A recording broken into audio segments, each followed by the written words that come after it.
समाज के बीच में जाकर के अपने बात को रखते हैं, हमारा समाज कैसे बढ़े। और एल के निराला जी जो है एक यादव समाज से आते हैं, ग्वाला समाज से आते हैं और संत रविदास जी के बारे में बहुत बारीकी से आपको बताएंगे, बाबा साहब के बारे में बताएंगे और हमारा समाज इतना पीछे क्यों है इसके बारे में बताएंगे। खुद शिक्षक है तो शिक्षा के ऊपर भी चर्चा होगी, थोड़ा राजनीति के ऊपर भी विश्लेषण होगा और कम से कम लास्ट वक्ता है और मुख्य वक्ता है, आप इसको सुने, निश्चित सुने। धन्यवाद। एल के निराला सर, आप अपने बात को रखें।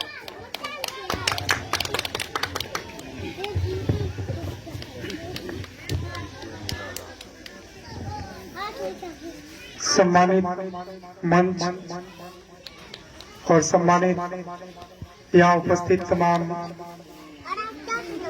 बुद्ध, अम्बेडकर, बिरसा फुले, कबीर, रविदास को मानने वाले आप तमाम क्रांतिकारी साथी, माँ बहन को जय भीम, नमो बुद्धाय। साथियों, अभी लंबी चर्चा चली, शायद 2-2.5 घंटे से विभिन्न वक्ताओं को आपने सुना और जो अनिल जी जिसकी अध्यक्षता में यह कार्यक्रम संचालित हो रहा है, इनके अंदर एक जज्बा है। वो जज्बा ये है कि हमारा समाज में परिवर्तन हो और समाज में यदि किसी को 5 बेटा है, 5 बीघा जमीन है, तो बंटवारा कैसा होना चाहिए? बराबर होना चाहिए, 1 बीघा प्रत्येक। इस देश में 90% जनसंख्या हम SC, ST, OBC, माइनॉरिटी समाज के लोगों का है, जिसको मानवर कांसीराम ने एक सूत्र में पिरो करके कहा, बहुजन समाज। तो चर्चा लंबी है, समस्या भी हमारा गंभीर है। हमारा मुद्दा मंदिर मस्जिद कभी नहीं रहा है, न रहेगा। हमारा मुद्दा न पूजा पाठ रहा है, न अगरबत्ती, धूपबत्ती, मोमबत्ती रहा है, न रहेगा। लेकिन ये केंद्र है और मुझे लगता है कि इस केंद्र पर ये जो संत रविदास जी महाराज, जिन्होंने एकता, भाईचारा और मानवता, इंसानियत के लिए लड़ा, जात पात, छुआछूत, भेदभाव के खिलाफ जिन्होंने लड़ाई लड़ा, इनका लड़ाई धार्मिक लड़ाई नहीं था। वहां जो धूपबत्ती, अगरबत्ती, मोमबत्ती जला रहे हैं आप लोग, मिठाई चढ़ा दी है, तो रविदास जी खा नहीं रहे उसको, और आप हमारे समाज को विश्वास में ढकेल रहे हैं। संत रविदास जी का जो आंदोलन था वो भक्ति का आंदोलन नहीं था, वो मुक्ति का आंदोलन था। वो मुक्ति गरीबी से, वो मुक्ति छुआछूत से, वो मुक्ति भेदभाव से, वो मुक्ति जाति प्रथा से था। लेकिन ब्राह्मण जिससे लड़े, जिसको युद्ध में मार दिए तो मार दिए, जिसको विचार से नहीं मार सके, तलवार से नहीं मार सके, उनको अपना गुलाम बना दिया, उस पर दंत कथा चला दी कि संत रविदास जी को गंगा मिला, गंगा प्रकट हुई, ऐसा कोई अवधारणा नहीं है। मैं इन तमाम तरह की मिथक कहानी को भ्रामक और दंत कथा मानता हूँ। ये सारी की सारी कथाएं ब्राह्मण के द्वारा गढ़ा गया है, इसमें कोई सच्चाई नहीं है। कोई ये जो है, कोई गंगा नाम का देवी, गंगा नाम का भगवान कभी कोई प्रकट नहीं हुआ और न होगा। ये सारी की सारी कहानी झूठ कहानी है, फरेब है, आपको मकर जाल में फंसाने के लिए कहा गया। इसलिए इस मकर जाल से निकलिए। ये ब्राह्मण का जो दलदल है, अभी साथी एक अधिवेशन होने वाला था, संतोष जी, बामसेब का राष्ट्रीय अधिवेशन। यदि कोई इस देश में SC, ST, OBC, माइनॉरिटी समाज का, बहुजन समाज का नेशनल संगठन है, गांव, पंचायत, तहसील तक पहुंचा हुआ संगठन है SC, ST, OBC का, बहुजन समाज का, तो उसका नाम बामसेब है। देयर इज नो डाउट, इसमें किसी को कोई संदेह नहीं होना चाहिए। लेकिन उसके 42वां था ना, 42वें अधिवेशन, राष्ट्रीय अधिवेशन, जिसमें 10 लाख लोगों को रहने के लिए टेंट लग गया था। अभी एक साथी का मुंडन था, हमारे शिक्षक साथी है अनिल जी के गांव में, उनका ससुराल है, संजय पासवान। मैं मध्य प्रदेश में था, उन्होंने कहा आपको आना होगा, अष्टयाम था उसके यहाँ। मैं बोला ठीक है, अष्टयाम करिए, लेकिन वहां ब्राह्मण नहीं आना चाहिए। उन्होंने बात किया, एक ब्राह्मण से 3100 रुपया में बात हुआ था, केवल पूजा करने का 3100 रुपया। कितना दिन पूजा, कितना घंटा पूजा करेगा? आधा घंटा शुरू करेगा और फिर लास्ट में आके समाप्त करेगा। हम लोग शिक्षक हैं, एक दिन का 1500 रुपया है और उसका 3100 रुपया, 100 रुपया ज्यादा ही है। और हम लोग का तो पूरा 6 घंटे पढ़ाएंगे तब होगा। और वो मूर्ख ब्राह्मण जो पढ़ा लिखा भी नहीं है, ग्रेजुएशन MA BA पास वाले को पढ़ा के चला जाता, वो कहता पानी छीटो तो पानी छीटता, वो कहता आग को हाथ में रखिए तो आग को हाथ में रखता, वो कहता गोबर में घी डालिए तो गोबर में घी डालता है। वो आपसे गोबर में घी डलवा करके आपको जांचता है कि आप पढ़े लिखे हैं, आप जग गए हैं कि अभी भी आप अपने बाप दादे की तरफ मूर्ख ही हैं। जब आप गोबर में घी हरा देते हैं तो वो समझ जाता है आज भी ये मूर्ख है। तो साथियों, हमको आपको समझना होगा। और हमने संजय को कहा कि यदि आपके यहाँ ब्राह्मण आएगा तो मैं आपके यहाँ नहीं जाऊंगा। और आप यहाँ मंच पर जितने लोग हैं सबको संकल्पित होना होगा। ब्राह्मणवाद मनुवाद को गाली देते हैं, जब चुनाव आता है तो ब्राह्मण दलित सब एक हो जाते हैं, सब ब्राह्मण और दलित एक हो जाते हैं, सब भूल जाते हैं कि देश बचाना है या राज बचाना है। इसलिए ये लड़ाई, ये जो सामने जो हमारे संत रविदास जी महाराज है, इनकी लड़ाई, संत कबीर साहब की हत्या, रविदास जी की हत्या, बाबा साहब की हत्या, सभी लोगों की हत्या हुई है। क्या मनोज जी? और ये इनके हत्यारा ब्राह्मण है। कबीर का हत्या हो गया और क्या कहा गया? चादर के नीचे फूल रख दिया गया, कहा कबीर फूल बन गया, इस फूल को बांट लो। तो ये सारे के सारे षड्यंत्र हैं। मैंने कहा कि ब्राह्मण जिससे लड़ सका तो लड़ सका, जिनसे नहीं लड़ा उनके बारे में भ्रामक कहानी चला दिया, उनको भगवान बना दिया। आज अंबेडकर साहब जब 1950 में थे, इनकी प्रतिमा लगाई जा रही थी, बाबा साहब ने कहा मैं मूर्ति में नहीं किताब में मिलूंगा, मुझे पूजने की नहीं पढ़ने की जरूरत है। और आज इस देश में यदि किसी का मूर्ति बजरंगबली का चौक चौक पर मिल रहा है ना, लेकिन कैलकुलेशन यदि होगा तो बाबा साहब से ज्यादा मूर्ति किसी का नहीं है। और दुनिया में बुद्ध से ज्यादा मूर्ति किसी का नहीं। आप कोई गूगल सर्च करे कि दुनिया में यदि किसी का फोटो बिकता है, मूर्ति बिकता है, तो सबसे ज्यादा बिके जाने वाला मूर्ति बुद्ध का। इसलिए हम मूर्ति में क्या कर रहे हैं? मूर्ति पर माला चढ़ा रहे हैं, अब विचार पर ताला लगा दिया। आज हम लोग मूर्ति पर माला चढ़ाने नहीं गए हैं, विचार की चर्चा कर रहे हैं। आप संत रविदास को अगरबत्ती धूपबत्ती मत चढ़ाइए, उनके विचार को मानिए। संत रविदास जी ने क्या कहा? ऐसा चाहूं राज में जहां मिले सबन को अन्न, रविदास रहे प्रसन्न। तो रविदास, अभी बहुत सारे लोग इस जयंती से पहले मोदी जी संबोधित कर रहे थे, और संबोधित करते हुए मोदी जी ने कहा था कि मैंने रविदास के सपना को साकार किया। उन्होंने कहा था ऐसा चाहूं राज में जहां मिले सबन को अन्न, ऊंच नीच सब सम बसे, रविदास रहे प्रसन्न। कहा मैंने इस लाइन को सार्थक किया। कैसे किया? सबके घर में 5-5 किलो राशन दे दिया और सब लोग बराबर में बस रहे। क्या बराबर? 5 किलो राशन से ही आपकी बराबरी हो जाएगी? जब तक आपके हाथ में शिक्षा नहीं आएगा, आपका कलम मजबूत नहीं होगा, तो 5 किलो राशन से आपको गुलाम बनाया जा रहा है। आने वाले बच्चों को गूंगा और बहरा बनाया जा रहा है। आने वाले हमारे भविष्य को जो लड़ने वाले लोग पैदा होते हैं उनको गूंगा और बहरा बनाया जा रहा है साथियों, 5 किलो राशन देकर के। इसलिए सब कुछ कर रहे हैं, अच्छी बात है, लेकिन वीरेंद्र जी ने भी, संतोष जी, कपोस मास्टर साहब ने भी आपको कहा, मनोज जी कहा, सुजीत जी, सभी लोगों ने, राम लखन बाबू ने, सबका एक ही कहना है। बाबा साहब का भी पहला मंत्र क्या है? बाबा साहब ने 3 मंत्र दिया। अभी गुरु तो घर घर फिरे हमसे दीक्षा ले, सब कोई इस मत में, कोई उस मत में, कोई इस पंथ में, कोई उस पंथ में, पंथ पंथाई में। आज सब लोग गुरु बनने के लिए फिर रहे हैं। लेकिन ये जो मंडली है, ये जो भीम आर्मी हो, बाम सेफ हो, महासंघ हो, AIBCF हो, जो भी अभी बाबा साहब के नाम पर संगठन अभी लाखों है, संगठन में भी भ्रम है। और मैं बता देना चाहता हूँ, संगठन केवल साधन है। आज जो संगठन है हो सकता है कल वो मिट जाए, लेकिन बाबा साहब का जो अधूरा सपना है, मिशन है, उन्होंने जो 4-4 बच्चे को बिना कफन का दफन कर दिए थे, जो चाहते तो अच्छी जिंदगी जी सकते थे। आज हम लोग तो 10, 20, 25, 50 हजार का नौकरी कर रहे हैं, इसको लात मारते हम लोगों को डर हो रहा है। लेकिन बाबा साहब ने उस समय का समझिए IAS IPS से भी ऊंचे दर्जे के ओहदे पर थे। और सिंबल ऑफ नॉलेज, जिस यूनिवर्सिटी से उन्होंने पढ़ा उन्होंने उसको ज्ञान की मूर्ति माना। आज दुनिया के 192 देश में उसका प्रतिमा लगा हुआ है। और आज आप पता करिए कामसेप के अधिवेशन को रोकने वाला कौन? ब्रह्म मिश्रा। 2022 में उत्तर प्रदेश लखनऊ में होने वाला था, उसके मिशन को रोकने वाला कौन? एक यादव के साथ इटावा में घटना हुआ, उसको थूक चटाया गया, वो चटाने वाला कौन? ब्राह्मण।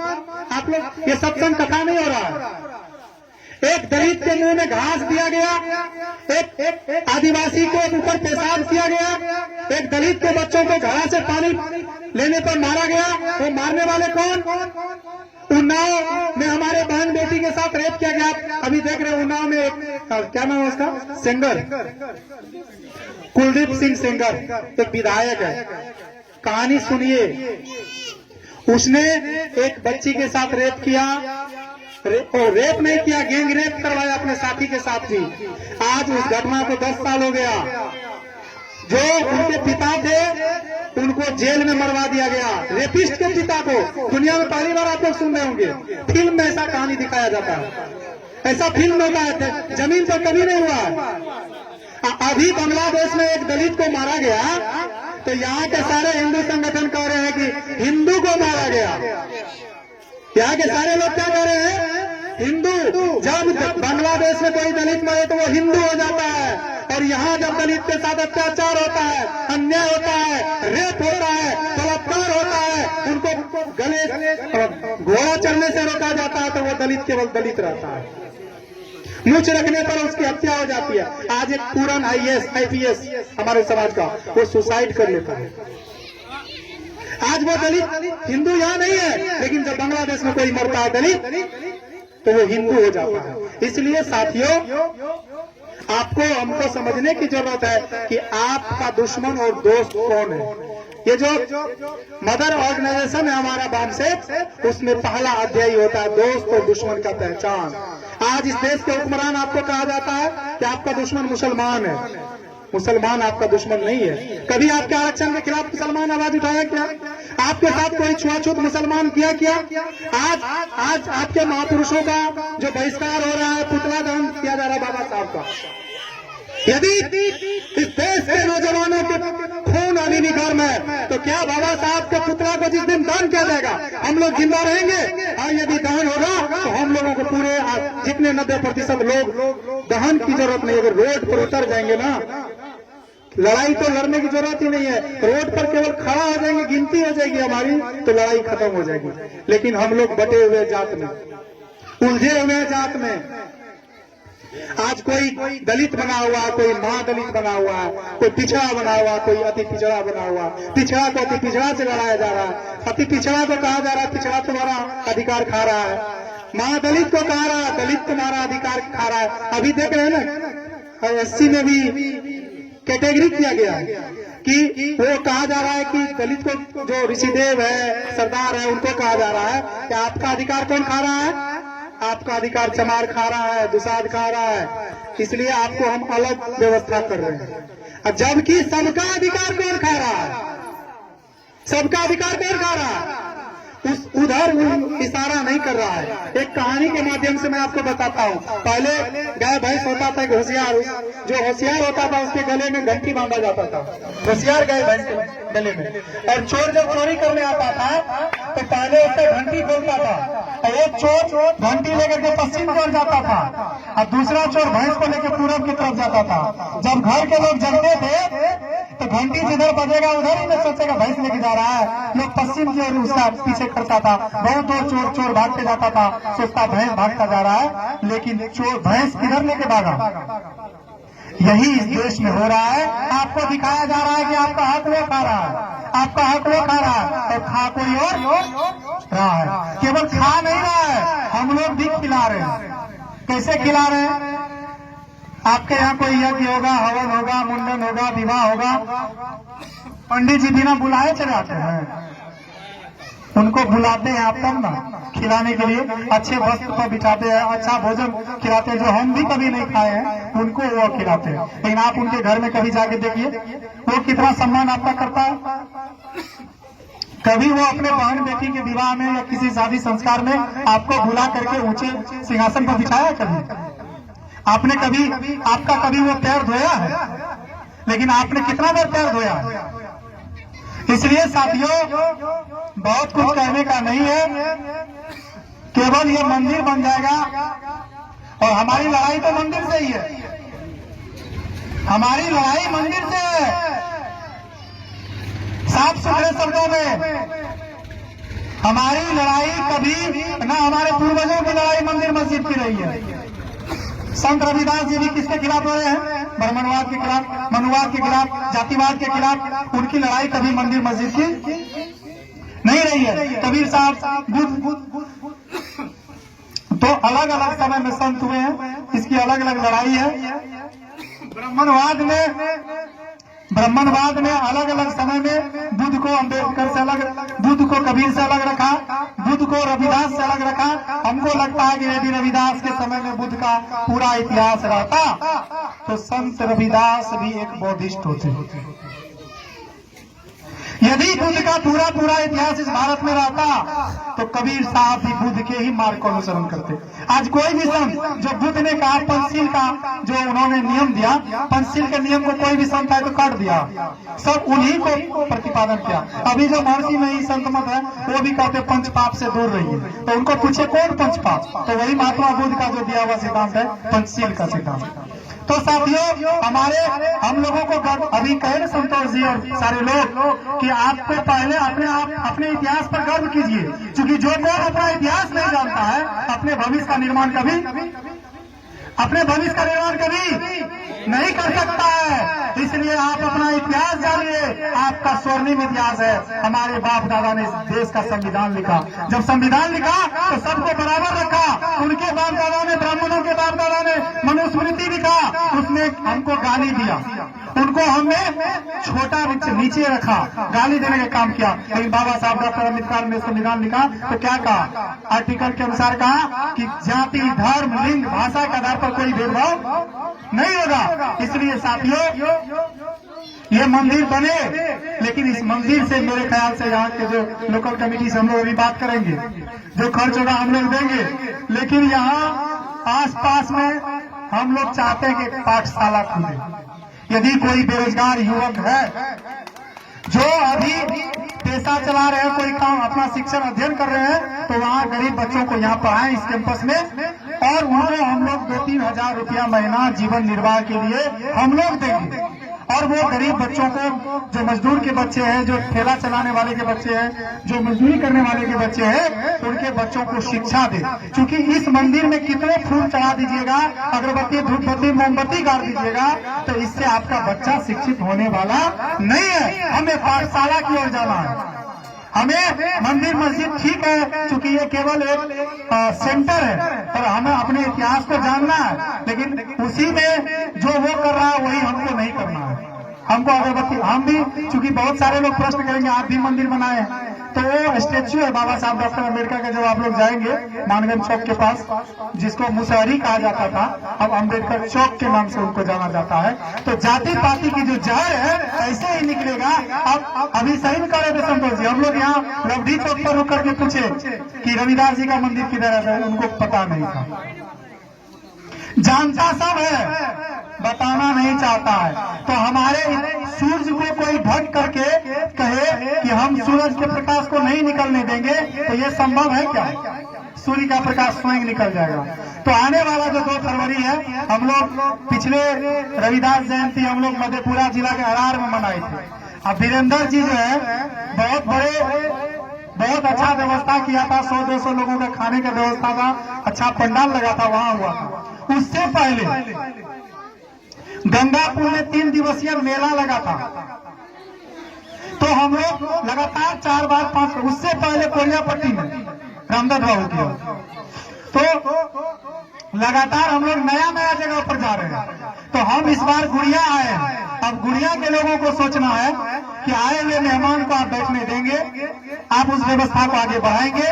क्योंकि हम लोग दो सीधे कबीर खड़ा बाजार में सबकी मांगे खैर, ना काहू से दोस्ती ना काहू से बैर। हम यहाँ किसी से दोस्ती करने नहीं आए और ना किसी से दुश्मनी करने आए। हम आपको, चूंकि बाबा साहब के जो डॉक्टर अम्बेडकर के गुरु है, बुद्ध है, उन्होंने कहा था मैं तुम्हारा केवल मार्गदर्शक हूँ, केवल रास्ता दिखा सकता हूँ, मैं कोई भगवान पैगंबर नहीं हूँ। और हम लोग भी आप तक ये नहीं कर सकते, कोई नेता है, बहुत बड़े लोग हैं, आप लोग चलिए, आपके कदम से कदम मिला करके ये जो हमारी व्यवस्था है, हमारे जो धरोहर है, इस धरोहर को आगे बढ़ाने में हम लोग आपके साथ हैं।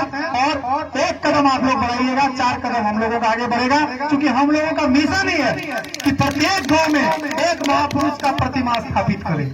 और उस मिशन में अनिल जी ने हम लोगों यहाँ कई बार आए हैं, कई बार कोई डूबा है, कोई मरा है। क्या अनिल जी कहाँ है?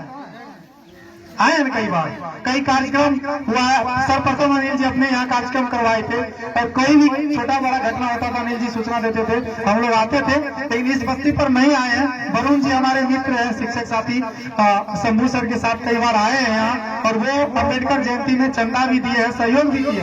तो हम लोगों को एक बात और सोचना है कि हमको अपना परिवार का दायरा बढ़ाना है, नए साथी को जोड़ना। जब हम यहाँ कार्यक्रम कर रहे हैं तो बगल के जो साथी हैं, समविचारिक लोग हैं, उनको हमको जानकारी देना है, उनको निमंत्रण देना है, चाहे आए या ना आए, उनको खबर करना है, ताकि हम जब मजबूत होंगे।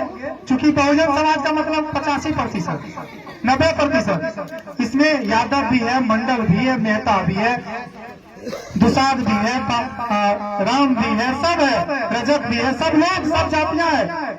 मतलब मान्यवर काशीराम ने तो डंके की चोट पर कहा था, तिलक तराजू और तलवार इनको मारो। तो इनके अलावा ये जो तिलक तराजू और तलवार है, 3 को छोड़ के बाकी सब एक है, बाकी सब एक है। क्योंकि सबका डी एक है, नाग का डी है, और सब हम लोग नागवंशी है। और नाग को जब कोई ढेला मारता है या कोई लाठी मारता है तो नाग फुफकार मारता है। तो इनमें जितने लोग बैठे हैं, यदि अभी कुछ कह देंगे तुरंत खड़ा हो जाएंगे उठ करके। इसका मतलब सब लोग नागवंशी है। तो इसलिए साथियों, आप नागवंशी को हम प्रणाम करते हैं, अभिनंदन करते हैं, वंदन करते हैं। बाबा साहब डॉक्टर अम्बेडकर ने कहा था, उनका पहला मंत्र था शिक्षित बनो। इसलिए हम लोगों को पूरा फोकस उसी शिक्षा पर करना है। तो हम चाहते हैं कि 2 फरवरी को जब हम लोग कार्यक्रम करेंगे यहाँ, और जिला के तमाम जो SC ST OBC के अच्छे पद पर है, चाहे वो SP DSP जो भी है, और डॉक्टर है, कोई चिकित्सक है, तो उनको भी हम लोग यहाँ लाएंगे और बताएंगे। क्योंकि जिस तरह से कैंप होता है और कैंप में ऑपरेशन होता है और ऑपरेशन में रिजल्ट दिखाया जाता है, आउटपुट दिखाया जाता है, तो हम उन लोगों से जो चंदा लेंगे, उन लोगों को जो बुलाएंगे, तो वो देखेंगे मंदिर बना है, खुश हो जाएंगे? नहीं खुश होंगे। वो देख रहे हैं अगरबत्ती चल रहा है, खुश हो जाएंगे? नहीं खुश हो। जब हम दिखाएंगे यहाँ पाठशाला चलवा रहे हैं, तब वो खुश होंगे। क्योंकि वही नींव है जिस नींव से हम अपने बच्चे के, अपने भविष्य को संवार सकते हैं। तो हम चाहते हैं कि एक पाठशाला, अभी मुरलीगंज में पाठशाला चल रहा है, जिसमें प्रत्येक महीना हम लोग अपना गाड़ी कमाई का एक हिस्सा वहाँ दान करते हैं। प्रत्येक महीना पेमेंट आएगा।